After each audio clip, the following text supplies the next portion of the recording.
Assalamualaikum and a very good day I bid to our lecturer, Dr. Rusman Ghani and our fellow classmates. Today, we are from Group 1. We'll be presenting on the third topic, which is Information, Asset, Security and Risk. We will further discuss on the first three subtopics, which are 3.1 Importance of IS Security, 3.2 Administrative Protection, and 3.3 Physical Protection. Before we go deeper on the importance of IS security, we need to know first what is information system security. Information system security, which is also known as InfoSec, refers to the processes and methodologies involved with keeping information. It is a process where data will be protected from any unauthorized person that will access and will make use, disclose, disrupt, modify or disrupt the data information. Information security, computer security, and also information assurance are frequently used interchangeable. These fields are interrelated and share the common goals of protecting the confidentiality, integrity, and availability of information. Information systems security also deal in protecting data and information in all of its form, aside from the computer information, such as the telephone conversations that occurs in the company between them and their clients or customers. It also refers for them to conduct an access control where they need to implement a user access management which can prevent unauthorized personnel from entering or accessing into their system. Their main goal, which is protecting information, they need to protect all sorts of information no matter where the information are placed. For example, it can be referred to in transit, such as in an email, or in a storage area.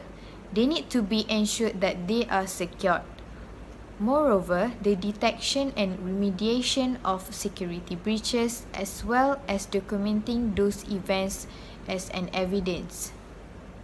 With a rapid growth of technologies that have been occurring and evolving around the world, it is crucial for a company to implement an information systems security for them to protect their informations in their systems.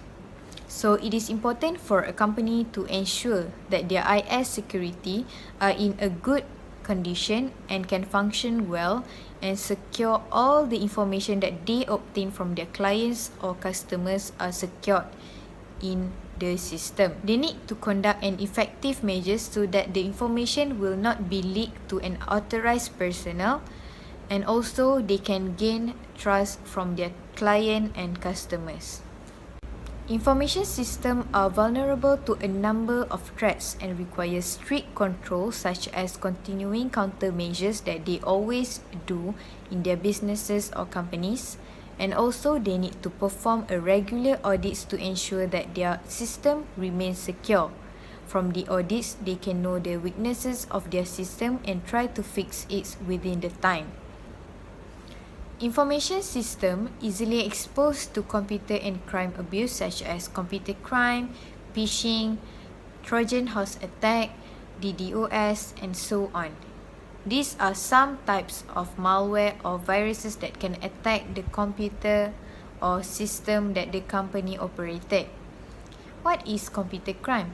Computer crime usually referred to an activity conducted by hacker that illegally browses or steals a company's private information. What may come to worse is they can act malicious and destroy or otherwise corrupt the computer or data files that is stored in their system. As we look to the other types of viruses or attacks such as phishing, Trojan horse attack, DDoS, and so on, it is important for the company to keep track their monthly maintenance to ensure that their systems are in a well condition. They need to ensure that their systems are secured from any unauthorized personnel. So, what are the other types of attacks that we can look to? The first one is phishing. What is phishing? Phishing is an activity where an attacker sends fraudulent correspondence that seems to come from a legitimate sources. Usually, they will send it via email. The email will urge the user to perform an important action or need them to click on a link that will lead them to a malicious website. This can lead them to hand over a sensitive information to the attacker or expose themselves to malicious downloads. It is very harmful since within one click, the attacker can extract all the sensitive information in the systems of the company. Trojan horse attack. Usually, this attack will disguise as a legitimate software to gain access to users' system. Cyber criminals usually employ these Trojans to spy on the targeted company, steal their sensitive data, and also gain a backdoor access to their system. These actions can include deleting, blocking, modifying, copying data, and disrupting the performance of computers or their company's network. The last one would be the distributed denial of service, which is also known as DDoS. It overwhelms the resources of a target system and causes it to stop functioning, denying access to all its users, even though they have the authorities to access into the system. Company and businesses that have been keeping all their customers' information are worried about the public relations nightmare caused by a hacker. A hacker usually will extract all the information, the private information in a company for their own benefit use. There are a few simple steps or actions that can be taken or performed by a company to prevent themselves from becoming a victim of cybercrime. For instance, they can keep on updating their software and operating system. They can apply an antivirus on their appliances or their systems. They cannot open any spam mails that have an attachment because it will cause them to a trap that will expose all their informations to the attackers, and also they cannot click any link that have been together with the email or that appear on a website. There are three basic components of IS security, which are confidentiality, integrity, and also availability. I will explain on the components of confidentiality, and my next group member, which is Nurul Asma, will explain the detail of integrity and availability. Confidentiality is defined by International Organization for Standardization, ISO 27001-2005, as the property of that information is not made available or disclosed to unauthorized individual, entities, or processes. It is virtually impossible to get a driver's license, rent an apartment, or even take out a loan without disclosing a very great deal or a very personal information about ourselves, such as our name, address, telephone number, date of birth, identification card number, and so on. These are all very personal and private information, yet we are often required to provide such information when involving in these transactions. We generally take it on faith that the person or business or institution to whom we disclose our personal information have taken measures to ensure that our information will be protected from unauthorized disclosure, either accidentally or intentionally, and that our information will only be shared with other people, businesses, or institutions who are authorized to have access to the information and who are a genuine need to know the information. To maintain a confidentiality of customers' information obtained by a company, the company needs to perform a monthly or a weekly maintenance for their system so that they know that their system are performing well and are secured from any unauthorized personnel that are outside the companies. It will eventually lead a company in gaining their customers' trust, and their customers can see a value when working with them since they have been keeping well all the customers' information from any unauthorized personnel outside the company. That's all from me. I shall now pass the presentation to my group member Nurul Asma. Thank you, Huda, for the explanation. Assalamualaikum and a very good day to Dr. Usman and my fellow classmates. I hope you guys are doing well. I am Nurul Asma binti Jaini, metric number 261058. We'll continue explaining on the next two components or guiding principles of information system security, known as integrity and availability. So the first one, integrity. From the layman's perspective or from our own basic understanding, integrity is familiar known as the quality of being honest and having strong moral principles. But in the context of IS security, integrity provides assurance that the information is complete and authentic. So that means data stored in one part of a database system is in agreement with other related data stored in another part of the database system. So the information is neither created, modified, nor deleted without authorization and due process. Consequently, the accuracy of data as well as the completeness of data is maintained over its entire life cycle. So, in a situation of loss of integrity, it can occur when, let's say, an employee accidentally or with malicious intention deletes important data files. And the next one, availability.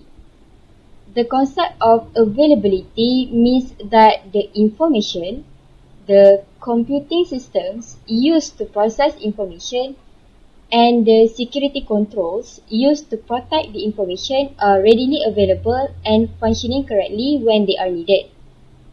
In other words, availability in IS security provides assurance that the information system, and the services are readily accessible and usable upon demand by those only authorized personnel to use them. Now I will continue the presentation with explaining the importance of IS security. So these days, when we mention about security systems, for computer networks especially, the main thing that comes into our mind is password.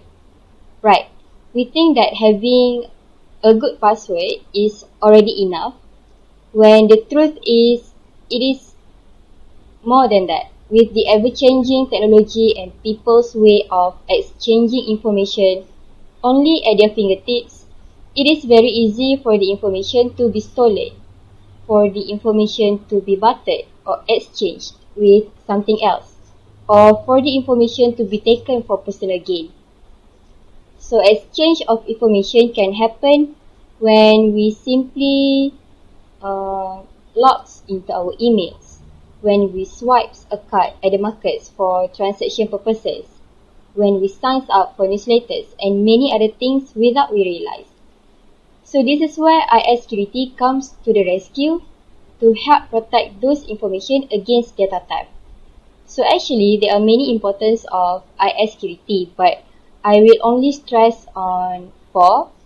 It comprises of the first one, maintaining and protecting the functionality of an organization. The second one, ensure a safe operation of applications implemented or installed in the IT system. The third one, it helps respond to general threats and risks. And the last one, it helps protect data collected and used by the organization.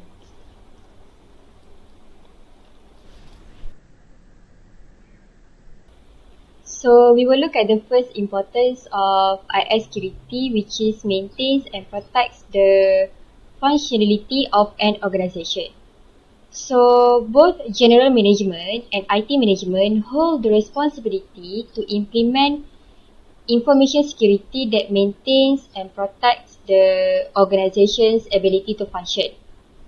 So generally speaking, in all businesses, information is the most crucial element to keep the business running or functioning. So of course, all businesses, be it small business or big business, will have the customers' information, such as the names, the addresses, the phone numbers, the emails, which are of course very sensitive and will bring advantage to those who want to manipulate them. So it is the business's responsibility to ensure that these information are well protected. So in order to assist the management in addressing the needs for information security, it is advisable that those communities or those communities of interest interact and communicate with each other, especially regarding the business impact and what cost that comes with business interruption when they fail to protect the information, or when they dismiss the importance of implementing IS security in the system. Besides, IS security also helps ensure a safe operation of applications that have been implemented or applications that have been installed in the IT system. But first, why is it so important to impose such security on the applications installed? Nowadays, we may easily find these applications over various networks, such as from App Store, from Google Store, or from web browsers, and they are actually connected to the clouds, which increases the vulnerabilities to security threats and breaches.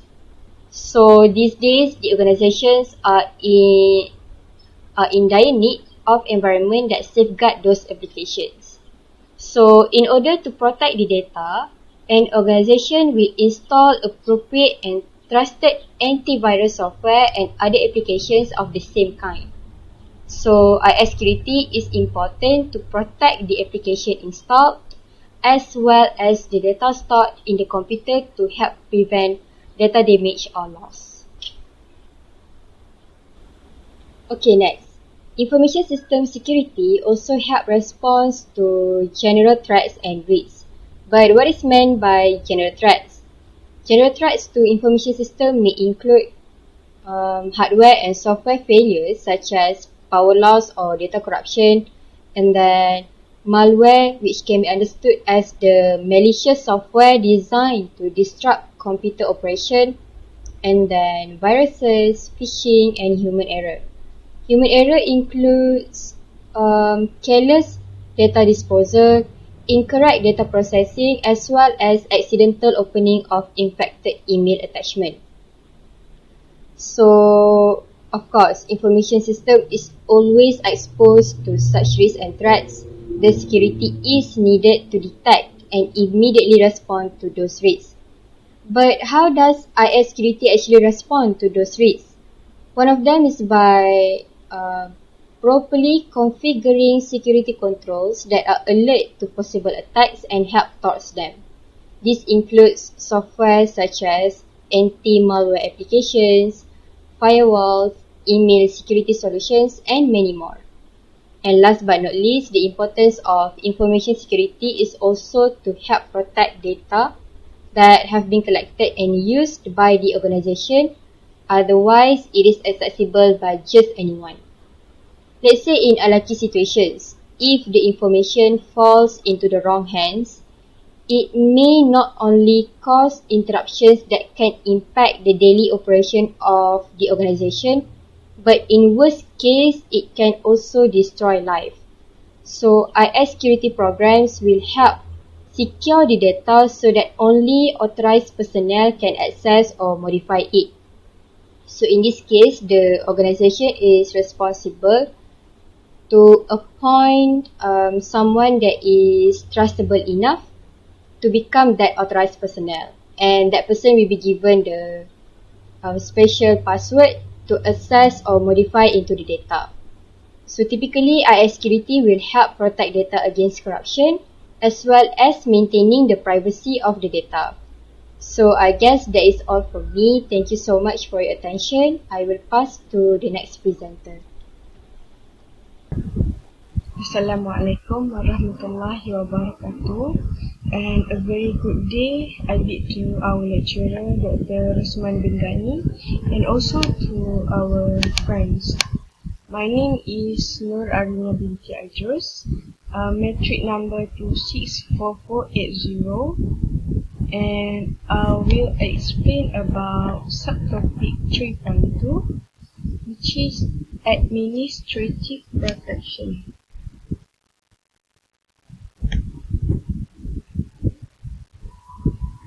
Okay, first and foremost, we are going to know about the definition of administrative protection. So basically, administrative protection is a policies, procedure, and guideline to define business or personal practices in order to protect the sensitivity of data organization. So, in a simple word, administrative protection is on the policies, procedures, rules and regulation, guideline, and also SOP of how the organization protect their data from any threats or danger. Okay, next. Administrative protection begins with the management's commitment to understand and evaluate security risks. Then, from that, they develop and enforce written policy that clearly states the standards and procedures to be followed. So basically, this sentence mainly talk about the responsibility of management to understand about their risk, to evaluate the security risk, and from that, they need to come out with their own policy or procedure and guideline that they need, the whole organization need to follow. So next point, administrative protection is designed to keep the information safe and secure from any attacks. Usually in an organization, the information or the data is somewhat crucial and important beside the data and information itself is sometimes private and confidential, so they need to ensure that the data and information is safe. Okay, next. Administrative protection has controls over data center and network operation and also access security. So, what is data center and network operation and also accessibility? It will be explained in the next slide.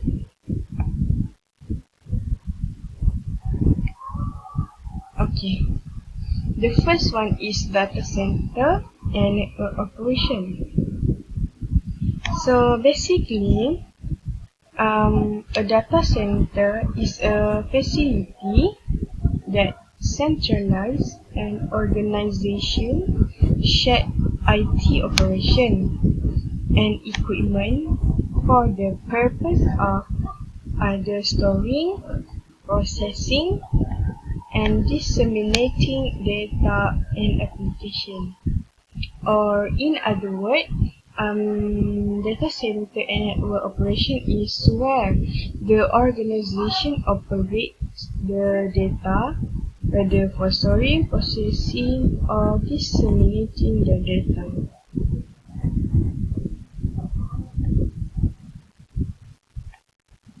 Okay.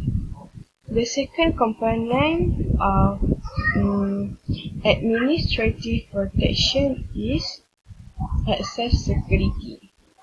So what is access security? Access security is a technique that regulates who or what can view or use the resources, the data and information itself in a computing environment. It is a fundamental concept in security that minimizes risk to the business and organization. So, in a simple word, access security is about what type of data that can be viewed, who can view the data, and who can use the data.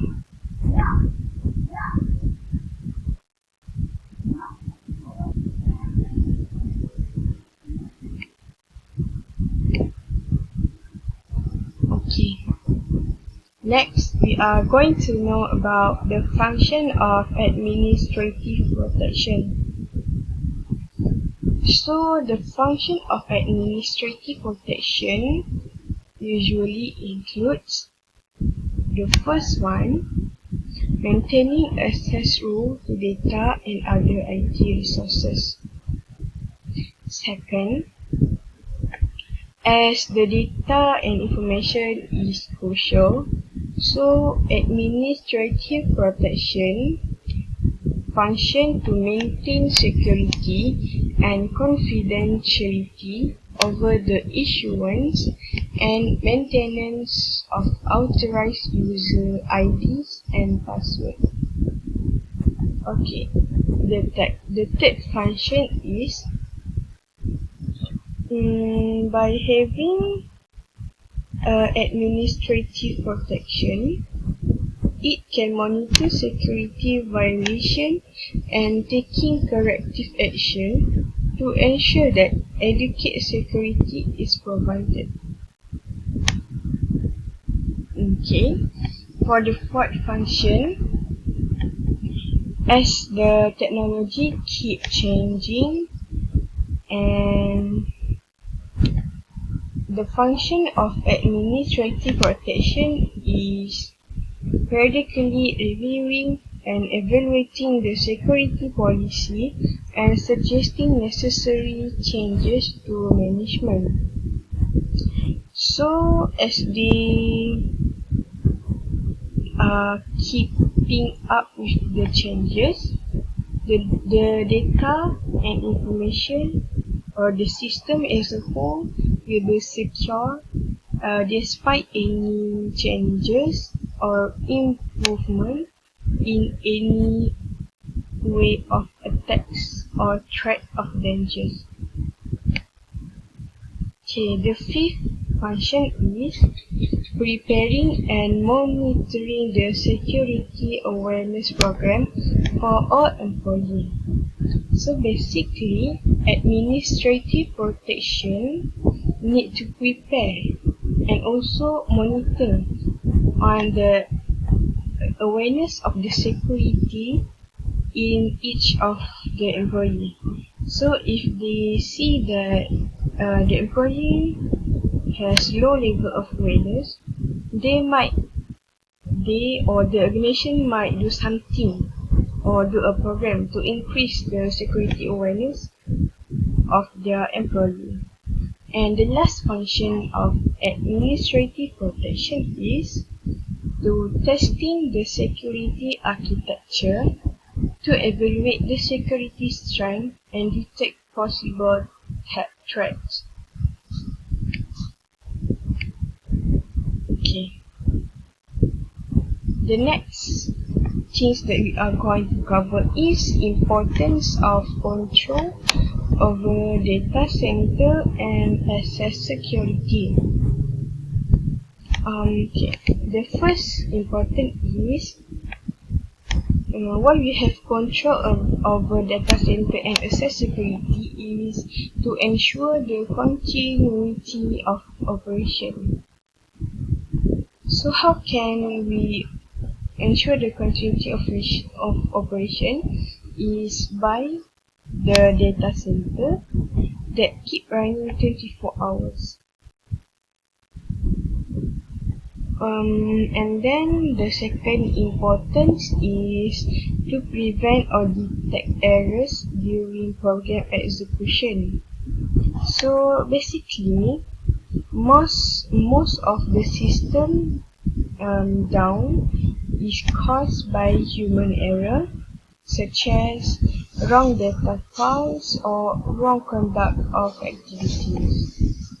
And the last importance of control over data center and access security is to prevent unauthorized amendment to data file. So basically, all the data and information that the organization has somehow has the significance in influencing the work done or influencing any decision making. So that's why it is crucial to prevent unauthorized amendment to data file. So basically, it can be done by allowing certain employee that has been appointed or has been authorized by the organization to have the access to the resources or the data and the information itself. Next. Okay. Next is we are going to know what comprises administrative protection. So the first one is personal control. Personal control is basically on the control of the employee who use the resources. The second is policies and procedures. It's basically on the rules, regulation, policies, procedures, guidelines, and also the standard operating procedures. And third is security awareness training. It basically is about a training to the employee or the people in the organization about the security, the importance of data and information security. Okay, the last one is the example of administrative protection. The first one, we have password, which is the common one, where employee or the user of the resources need to have password and their own password and ID to access the resources. And second, training. Training is about the organization need to give training to their employee about how the system works, about the changes, and also about the security of the data. So I think that's all for 3.2. Thank you. Thank you, Arina, for your explanation on administrative protection. So, my name is Sunshine Anak Lalaki Ipon, metric number 264637. Now, I will be presenting on the next subtopic, which is on the physical protection, or in other term, we call it as physical security as well. So, do you know what is physical security? Generally, physical securities can be explained as protection of personnel, data, hardware, etc. from physical threats that could harm, damage, or disrupt business operation or impact the confidentiality, integrity, and availability of systems or data. Simply said, physical security is the protection towards any physical things in organizations, including human, data, and hardware, as explained in the slide. From the slide also, we can see the yellow sentence mentioned that control is most important of physical security. Why? Because if we have sufficient and appropriate control towards the physical items in an organization, those items like data, for example, it will be not easily stolen by any person for illegal actions. May, Maybe I will explain more related to this in the slides after this. Okay, so here we will look into physical securities exposures onto an information system. These exposures refers to the threats that will increase the risk of theft or damages of data. The threats can be happen naturally or man-made.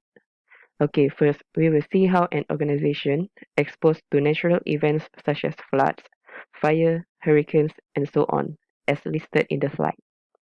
Of course, if these disasters happen, organization would probably face information loss or damage, even it even when the information is stored in server room or in database. It is not only costly for the organization to repair the damaged property, but also to recover all those information and data lost during the natural disaster. For man-made exposures, sometimes it can be accidentally or intentionally. Personnel inside the organization is most likely to commit in bringing that kind of threats to the organization. For the first one, unauthorized entry means someone is entering certain facility without any valid permission or authorization. So, there should be some controls on who are entering the facility, when they enter, or what they have access to is critical to the security of an organization. Next, for vandalism and theft, I think everyone understands, so I will not explain on this one. For access to sensitive information, this exposure is linked directly to the loss of confidentiality. Information has value, and the loss of sensitive information can be extremely expensive. Example, maybe the data is about the project of an organization. If the information was stolen, let's say, maybe their competitor might copy the idea of that project. That's the example that I can give. The next one, abuse of resources. Certain unethical employee might take advantage in using organization's asset for personal use. About blackmail, this is the act of threatening to perform a damaging action or make public sensitive information about a person or company unless certain demands are met. So yes, that are those examples of exposures that might affect the information system. Sometimes, these things can be easily happen in the office. For example, an individual might find some useful information from trash or dustbin, such as invoices, passwords written in paper that thrown away into the office without any proper disposal. It can reveal usernames, passwords, account numbers, and so on, and might be used for theft purpose. So, a simple control that can be made is preparing shredders in the office so that the data can be disposed properly. Next is about physical security controls. There are three types of controls that can be made: interior, exterior, and personnel. For exterior, it controls to prevent unauthorized individual from gaining access to the facility. Company or organization can focus on the natural boundaries at the location, fences or walls around the site, gates, access doors, the delivery dock, and entry points, and also lighting and exterior design of the complex. Example, using docks for guard duty. controlling points of entrance and using adequate lighting. Secondly, interior control. It means providing only the minimum level of access required for authorized employees and restrict unauthorized employees so they have no access.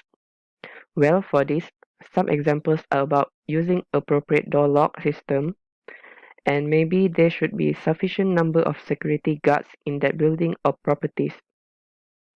Remember that thieves can use tricks in unlocking doors easily. That's why appropriate door lock system should be used to avoid any unauthorized entry to certain rooms, such as server room that is very important in information system. While for personnel, maybe organization can limit the access and freedom of these individuals. Identification is required in workplace for the purpose of detecting people in that organization movement and easy to be tracked, like scanning workers' card to have access on any information or places. Now, I will continue with environmental protection policies. It is about the security and controls over the organization environment. The first point here, power protection. In computer systems, electrical power is the most crucial thing to run the system. So it is very important to make sure that the power source are secured and controlled to prevent any power shortage or otherwise it will affect the system. Electrical system in an organization should not base on one point, means that different blocks or rooms has its own circuit. If one circuit was out, it won't affect the others. Next is about heating, ventilation, and air conditioning. Firstly, rooms that have servers of bank of computers and IT gear need adequate cooling to protect the equipment. Most data centers are kept to temperature of around 21 degrees Celsius for cooling and protection of this equipment. While the ideal humidity for a data center is about 35% to 45%. If it is if it is too much, the equipment will cause rust, and if too less, it increases the risk of static electricity. Good ventilation system also ensure appropriate air pressure in the server room. The last point for this slide is fire prevention, detection, and suppression. This is to avoid disaster like the fire towards the organization. Fire detectors can work in different ways and they can be activated by detecting heat, smoke, or flame. Water sprinklers also can be installed for security purpose. However, the disadvantage of water sprinkler is that it will damage the computer and electronic equipment. Maybe organization can install the dry pipe or pre-action type of water sprinkler. For for pre-action type, pipes are initially dry and do not fill with water until a predetermined temperature is reached. Also, halon can be used in computer rooms for fire suppression. It is kind of gas and does not harm computers and electronics devices. Lastly, it is about physical authentication. This is about controlling access into a facility or within various parts of the organization, and this is a good security practice. Employees should be restricted to only areas of the facility that they need access to for the completion of their daily tasks. As we can see in slide, these are the examples of biometric system that can be installed in an organization to improve the security. The first one is palm scan, next hand geometry, iris recognition, fingerprint, facial scan, and voice recognition. So I think that's all for my sharing. Thank you.